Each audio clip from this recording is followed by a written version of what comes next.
สวัสดีค่ะ Welcome to Hot Thai Kitchen. Today I'm going to show you how to make your own fresh soy milk. And this is something my grandmother always makes whenever I go home. So it's a very special episode for me. Now, soy milk is something that we typically have for breakfast, but we don't just drink it by itself. A lot of times we do sort of like a milk and cereal type thing where we put other things in the soy milk, and I will show you how to do that in the end. Now, if you buy soy milk from the store on a regular basis, once you find out how to make it, trust me, this tastes so much fresher, so much better, and it's really not that hard. So let's get started. Of course, we need some soybeans. So I've got some whole dry soybeans here, which are super easy to find really at any grocery store. However, I will say that if you can find split soybeans and not whole, get those because it'll make this a lot easier, but I can only find whole ones. So give these a good rinse and soak them in water overnight. If you're using split beans, you only need to soak them for 3 hours because they're a lot smaller. But whole ones, I find you really need a good 12 hours before they become fully hydrated, okay? What you'll have is this. So as you can see, they've swollen up a lot. So this next step is the reason why if you can find split soybeans, it'll save you so much time. You want to remove the skins. If I rub the beans, there's this translucent skin that comes off. Is it necessary to remove them? Not really, but it does leave sort of like a beanie flavor that I really don't like. So it's best for clean soy milk flavor if you remove them. What I do is I just take a bunch and just kind of scrunch them in my hands, and then the skin comes out pretty easily. Doing this, I find doesn't work as well because I find a lot of times they just kind of roll around in my hand and nothing happens. So you just use whatever technique works for you, right? So once you feel like you've done quite a bit of work and there's tons of skin floating, it will tend to come off quite easily if you just pour it. Okay.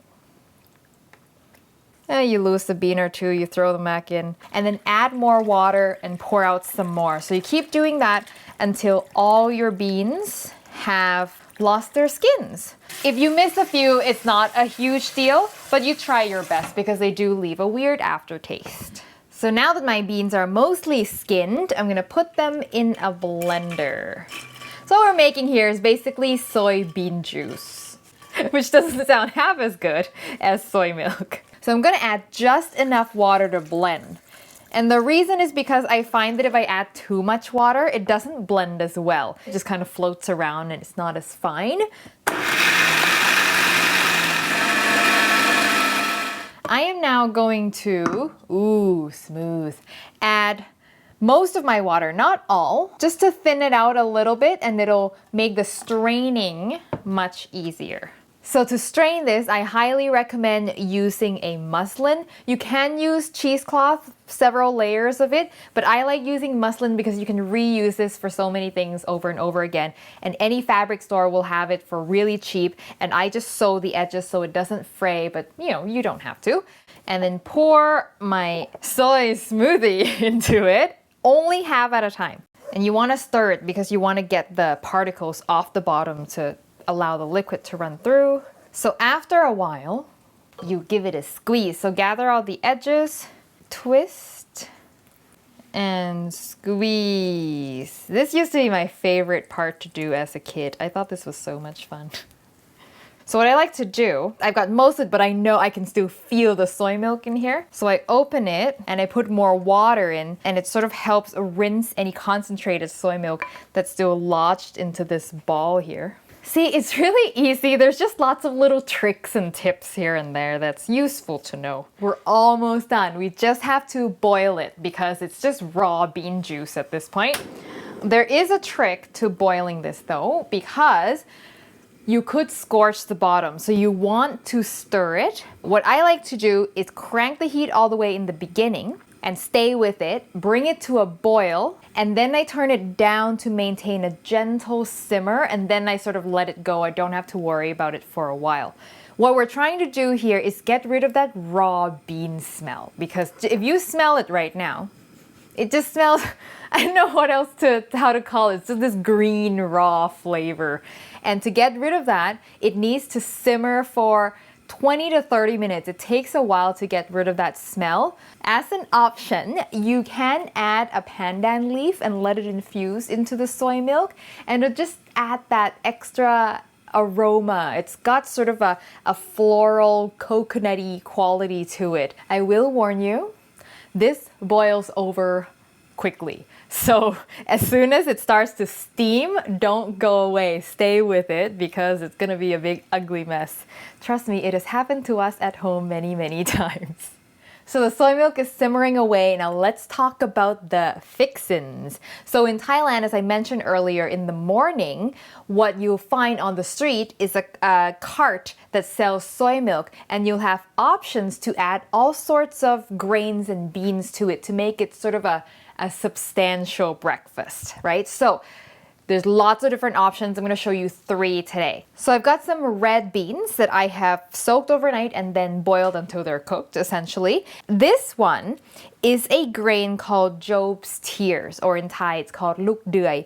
And it's sort of like a barley, but it's more round, and it's got a really nice nutty flavor and a chewy, satisfying texture. This is my favorite thing to have in soy milk. And the third thing is another one of my favorite. It's met mang lak, or lemon basil seeds. So what's cool about these is if I add hot water, quickly they will swell up. And it's sort of like chia seeds. Chia seeds will do the same thing, where there's a layer of fiber around it, and when it gets hydrated, it swells up into this jelly-like thing.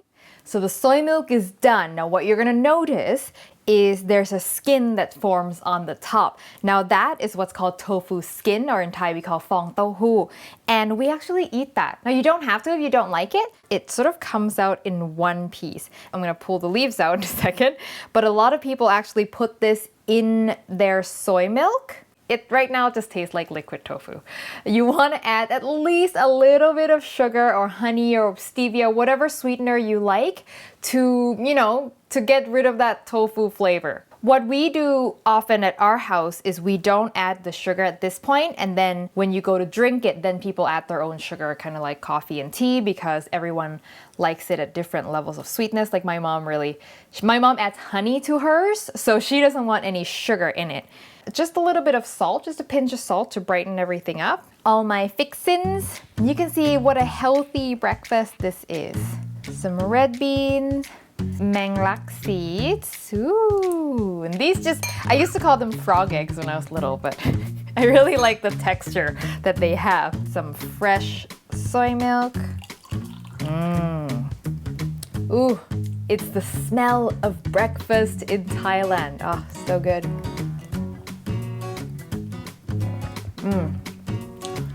Just brings back memories. So good. It's warm, it's soothing, just a little bit sweet. So it gives you that comforting feeling like a hot bowl of oatmeal, except it goes down easier. I hope you give this a try, and this will last in your fridge for about a week. So don't make too much. I like to make no more than this, and I drink a glass every day, and it makes me happy. So once you give it a try, let me know how it goes. Send me a photo on Facebook, Twitter, or Instagram. And if you haven't subscribed to the show, please do so right here so you don't miss an episode. And I will see you next time for your next delicious Thai meal. You want to get rid of the skin. See, every soybean has this